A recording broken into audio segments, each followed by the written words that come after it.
baru lepas KB dan pengen langsung cepat isi, kalau gitu kamu harus duduk manis dan simak video berikut karena video ini akan membantu kamu untuk mempercepat tambahan anggota keluarga baru. Cus!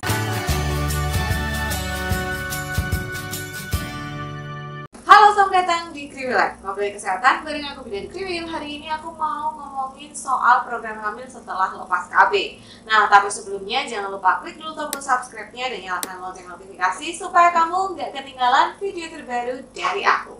Nah, kalau kita ngomongin program hamil atau gimana caranya supaya cepat hamil setelah lepas KB, kalian itu pertama-tama harus tahu dulu jenis KB yang kalian gunakan. Karena beda jenis KB biasanya beda pula waktu kembalinya ke suburan. Seperti misalnya kalau kalian menggunakan KB suntik 1 bulan atau pil KB kombinasi, biasanya kesuburan itu relatif kembali dengan cepat, bisa 1-3 bulan. Tapi kalau misalnya kalian menggunakan suntik KB 3 bulan atau implan, sometimes kesuburan itu baru kembali setelah 6-12 bulan. Nah, kalau misalnya KB kalian IUD, itu setelah dilepas kalian bisa langsung segera hamil. Tapi ingat, program hamil itu tidak perlu nunggu kapan menstruasi, tapi sebaiknya memang menyiapkan diri jauh-jauh hari.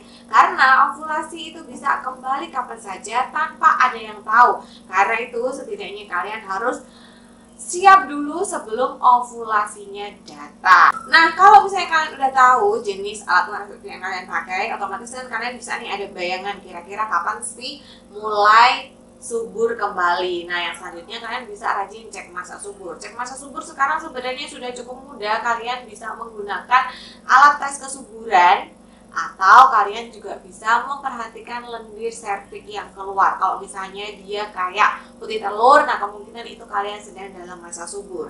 Kemudian kalau kalian sudah mendapat menstruasi, bisa juga mengecek masa subur ini menggunakan aplikasi. Walaupun kalian harus memperhatikan siklus menstruasi kalian, karena beda siklus biasanya beda pula waktu masa suburnya. Jadi nggak bisa dipukul rata ya. Jadi harus memperhatikan siklus menstruasinya. Nah, terus kapan nih harus melakukan hubungan ketika masa subur? Waktu yang disarankan atau terbaik itu adalah 2 hari sebelum ovulasi sampai 1 hari setelah ovulasi.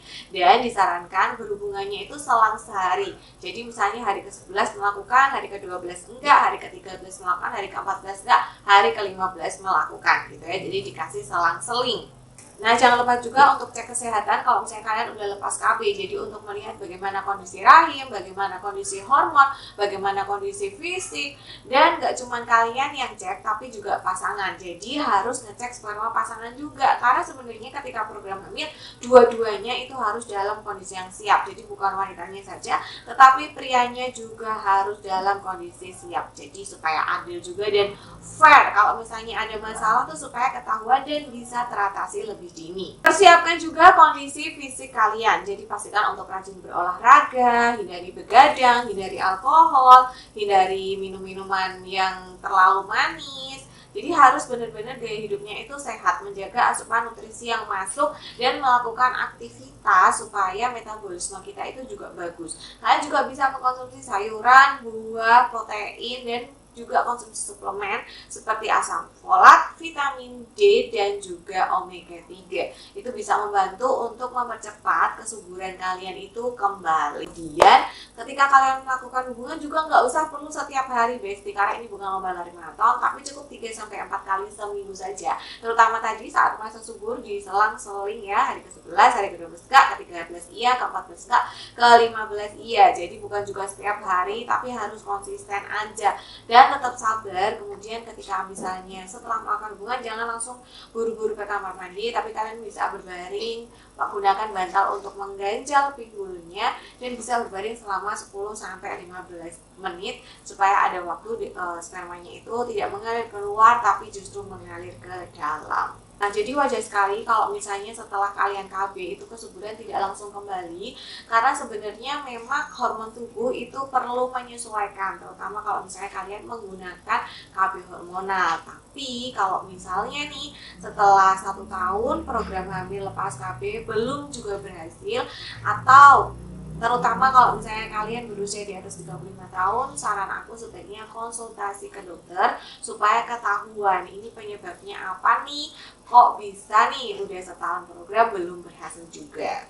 Nah, semoga kalian yang saat ini nonton dan sedang berencana untuk menambah momongan, semoga lekas mendapat momongan. Terima kasih sudah menonton video kali ini. Semoga bermanfaat. Jangan lupa hitung masa suburnya ya, Besti. Sampai jumpa di video selanjutnya. Bye.